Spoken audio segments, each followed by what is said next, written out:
В интересное время живем, однако. Важным партнером России в Центральной Америке является Гондурас. А Пушилин для запуска экономики и улучшения жизненного уклада ДНР заручился поддержкой Чукотки.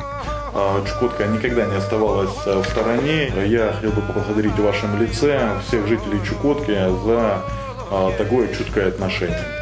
Помогает в трудный час мысль порой простая, в часы, когда терпения помочь не хватает. Вы вспомните, что в бундре зимой рассвета нет. С видением перспективы рассматриваем развитие вообще экономики. Сейчас на переднем крае более 300 наших ребят. Более 300. Лишний раз убеждаюсь, что единственная страна, в которой запрещен русский язык, это сама Россия.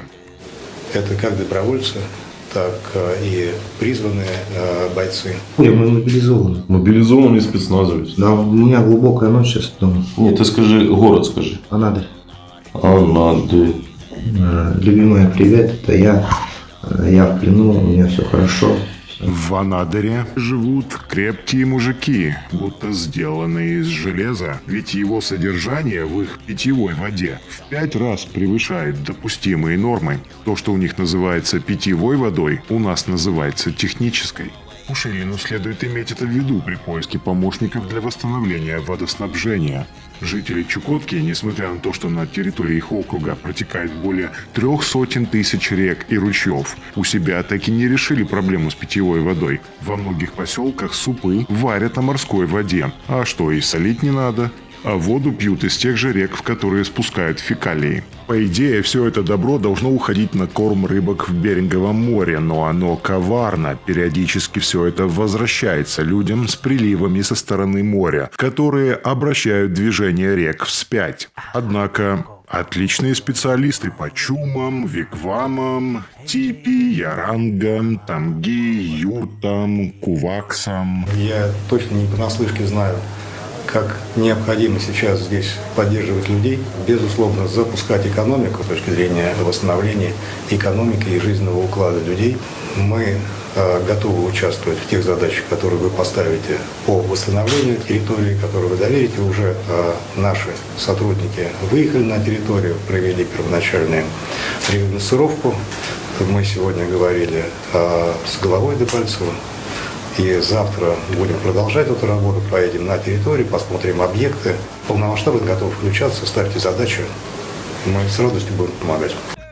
Услышав эту новость, жители Чукотки должны были обрадоваться. Не тому, что Кузнецов договорился о подработке для безработных чукчей, не тому, что, возможно, в Чукотку будут переселять украинцев для организации нормального жизненного уклада депрессивного региона, а тому, что, когда уже пропала всякая надежда дождаться в чуме рассвета, вдруг нашелся рецепт поднятия экономики и жизненного уклада собственного края. Всего-то надо провести референдум о независимости Чукотского автономного округа, а потом и о присоединении к Аляске. Ведь это не меньшая угроза, чем вступление в НАТО. На Аляске крупнейшее тихоокеанское соединение ВВС США. Может, тогда вспомнят в Москве про Чукотку, не из анекдотов. Начнут еще одно СВО, за 3 дня разбомбят все яранги и заброшенные поселки, а потом, наконец, начнут что-то там строить, запускать экономику под звездой Альтаир. А то, почему российские чукчи живут хуже братьев-эскимосов?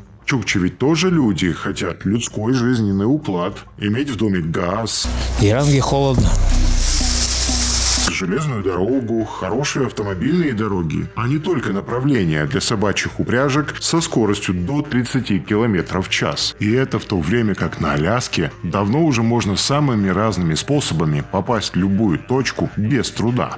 Чукчи, может быть, тоже хотят развитую инфраструктуру, канализацию, которая не перемерзает, гипермаркеты не с дорогущими гнилыми просроченными, а со свежими, качественными и недорогими продуктами. Банки, кинотеатры, драмтеатры, детсады, школы, университеты, поликлиники, больницы. Надо же, придумали на Аляске раз в году раздавать населению прибыль от продажи нефти. К злым духам это СВО. Все равно танки и кадыровцы замерзнут на подходах. А после помощи ДНР на Чукотке уж точно никогда ничего не построят. Даешь воссоединение 40-тысячной Чукотки с братской 700-тысячной Аляской, где люди в мирной жизни получают в разы больше, чем Путин платит за участие в СВО.